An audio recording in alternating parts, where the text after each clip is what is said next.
John, I heard a lot of people say, pound for pound, Tyler Eulis is as good as anybody in the country. I wonder if it's time we drop the disclaimer and just admit he's as good as anybody. He's a good player. He also took on a challenge, you know, because everybody's talking about their guard. He wants, you know, and I knew he did it. I laughed after the game. I said, I know what you did. And in front of the team, he smiled. But I don't have enough other guys that want to do that. I don't have enough other guys, and I've had them in the past, like a team full of guys like that. We need more guys that look at the other guy and say, I'm going to show who's the better player here. We don't have that right now. We're just kind of playing basketball. First half was terrific. I thought great energy.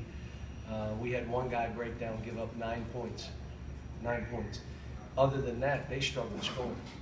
And I thought we did a great job of rebounding, doing what we do. And then the second half, and again, I know it's hard being up 29 or whatever and then finishing the game off, but I was disappointed for some of the guys. Like Alex, you're finally breaking through. You're becoming that elite All-American that we all knew you could be, and then you come out and kind of play like, what? And Isaiah in the second half did the same, kind of backed up. Well, wait a minute, you're playing as well, don't do that. And that's us individually. I thought the start of the first or second half we did it, and then we kind of let go of the rope, which I guess when you have a lead like that, that happens. John, you said you've seen it in practice, but to see Scal have some good things happen to him in a game as his coach. It's a first step. It's the first step. And there was still a lot of the other stuff still there. But, like, I want him to smile and have fun playing, but I'm telling you, when you get in the ring and you start and the guy hits you in the head 5 times, it's hard to smile. If you hit him in the head 5 times and you're moving around, now all of a sudden you're doing the walk, yeah. But when you get hit 5 times, you're not smiling. That's part of it. Second thing, just got to come up with balls and react and do it.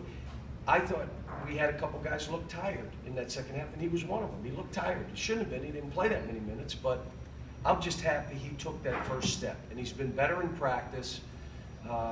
He's got a bunch of guys cheering for him on this team, and we do need him to play. We need his size, his ability to block shots, but I thought Marcus Lee and Alex are playing off of each other really well right now.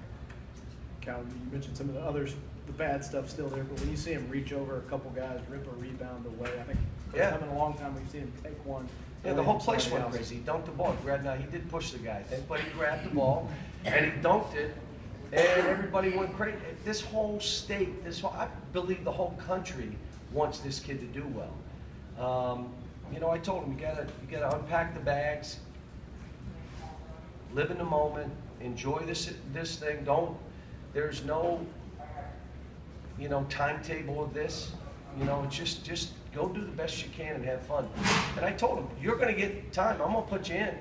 Now, if you want to play a lot, you're going to go get balls and rebound. I told him after the game, it has nothing to do with what you can do offensively. It's that you hold your position, you catch balls on offense, and defensively, block a shot or two and just rebound the ball. But he did get 3 offensive rebounds, which were good.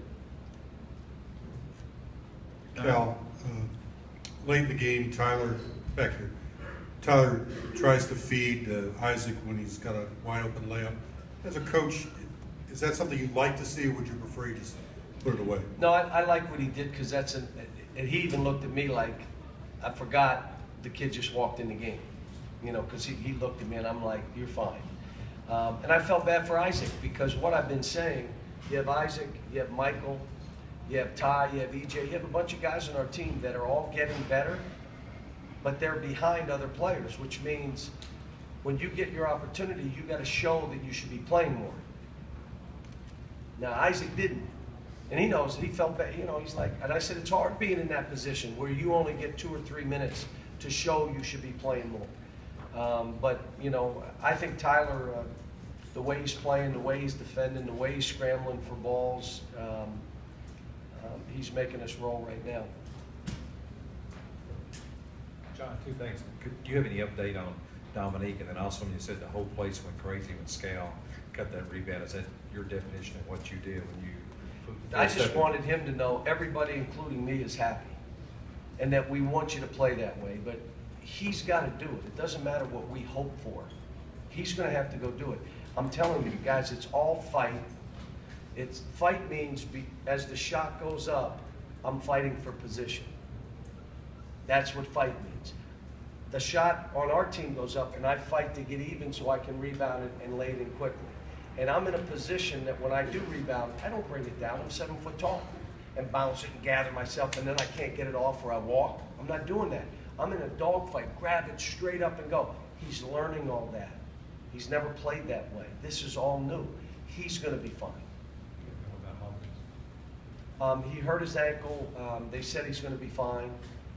I didn't see it. They told me it looked ugly, but he's such a tough kid.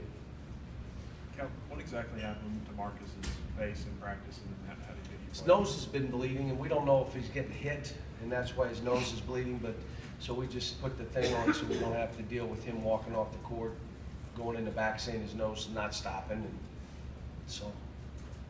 John, a few moments ago, Andy Kennedy said that it's no secret Moody's the guy that you have to contain. How much did you guys focus on him, and how did you frustrate him, it looked like? Well, we worked all week on us, but that meant high hands because he can get a shot off and jump over you, and then staying down on ball fakes. We also, in pick and roll, said we're going to stay a little longer to make him pass, or we're going to switch and let our four play. And, you know, when you have to go into a game like this, and all you're saying is just make it difficult, he's still going to get points. I don't know, what did he end up with, 23? He's still going to get points. But we made him a difficult points. You know, he had some layups in the end. Isaiah just kind of let him go twice. But we just tried to make it difficult. Cal, you said you knew what he was doing, but did Tyler actually come out and say to you, No, I want this guy? no, he wouldn't do that. But I knew when I watched how he was playing and what he was doing that, you know, he's out to prove who he is too now. I just want a team full of guys that way. I'm going to prove who I am as a player. You know, we made some strides where not so many heroes plays today, where guys are trying to make the end one tape or playing, you know, bounce it off their knee and cross it over between and spin. We didn't have many of those. We had down from 12 to 3. I can deal with 3. 12 lead to 7 turnovers. Can't have 12 of them. I thought all that kind of stuff was better, you know, 18 and 12. And especially when the game gets a little wider, you know, guys will start doing crazy stuff. We did. We're getting better. John, Andy said he wants you to invite him to Camp Cal next year. Did you see things from Camp Cal tonight that carried over tonight? Yeah. Yeah, and you know, here's what I said. Bob Rotella and I talked on the way over to the game. You get time to really work on stuff because I have 3 sessions a day. So we really worked hard on screening. Both ball screening and screening are bigs. We really worked hard defensively on playing step-up screens, how we were going to play, how we play, not just playing against Mississippi. But you also have the chance to work on free throw shooting. Now, obviously, what did we shoot today? 50%, so we really worked hard.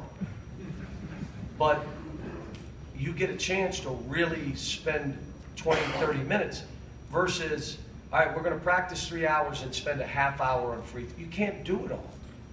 And when you're doing what we're doing here, first of all, you have to make it so you can play a basketball game. How you're going to play an offense against man, what are you going to do versus zone, what are out of bounds plays you're going to do, how are you going to defend pick and rolls, what is your schemes with a brand new team. So you don't have time to really break down all the stuff. Situational. We're going to be down 2. We're going to be down 3 at 20 seconds. They make a shot. How are we playing? You have time to do all that stuff now. And that's what I like. Plus, you stretch them out a little bit. Like you know, you go that hour and 15, you come back and you go 2 hours, and then you're going an hour in the evening. And they're not all body-to-body stuff. There's some of it cerebral, but, you know, we're together. And they get closer as a team. There's nothing, they have no class. When we're in class, I don't like practicing more than 2 hours and a half, and it'll even get shorter. And the reason is I don't want to occupy all their time. You know, they're here, they're getting an education, we go in and get our work done and move on. But the issue is I'm not dealing with veteran teams that I can, so this is an important time. And we're going tomorrow. I'm having individual work with the guys that did not play a whole lot, and then we're coming back and practicing. We'll go on Monday before we travel to LSU. I mean, this is it. I think we go till next Wednesday, is that right? Until classes are, Yeah, so we won't take a day off until next Wednesday when we got to start taking that 1 day a week off. Time for 2 more.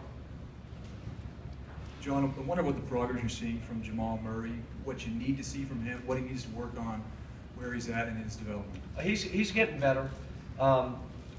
He's still, I'm trying to explain, degree of difficulty does not give you more points. Like the harder shot you try to take, there's no 4-pointers unless you get fouled on a 3-pointer. So that's a hard one for him. I'm trying to get him to just make easy plays. How about the pull up at the foul line? Was everybody happy that he just went right to the foul line and shot the ball? Yeah, but I only got 2 points. If I'd have gone in and spun and thrown it over my head with the lefty, I could have got 5. No, there's 2 points or 3, or if you get fouled. So he's learning all that, and he laughs. He can't help himself. I don't know if you saw, I started the game in transition. He went between his legs, and I went crazy. Like, what are you doing? He's got habits he's got to break. But let me just say this. He's one of the best players in the country. He gives us another guy that can make 3-point shots, that spreads the court out. He's a terrific passer. This is all new to him. Like, it's just new, and he's doing fine. Last one, Ken. John, do you see when you have the rotation set and roles are defined a little bit more that I a don't, team can? because Derek just, you can't, I couldn't keep him in the game. So now I don't know if I move Derek out of the rotation, maybe play Charles Matthews as a 4-man, let him play some 4. He'll defend, he'll rebound. It's not making a shot. You gotta, the things that we're breaking down on, that position, that one's a hard one. So we'll have to figure out what we do, but we're not. Now, if Dom's hurt, now what do? We maybe go to Michael. Michael gets his opportunity now. This is a quick turn. We play Tuesday. Thanks, everybody.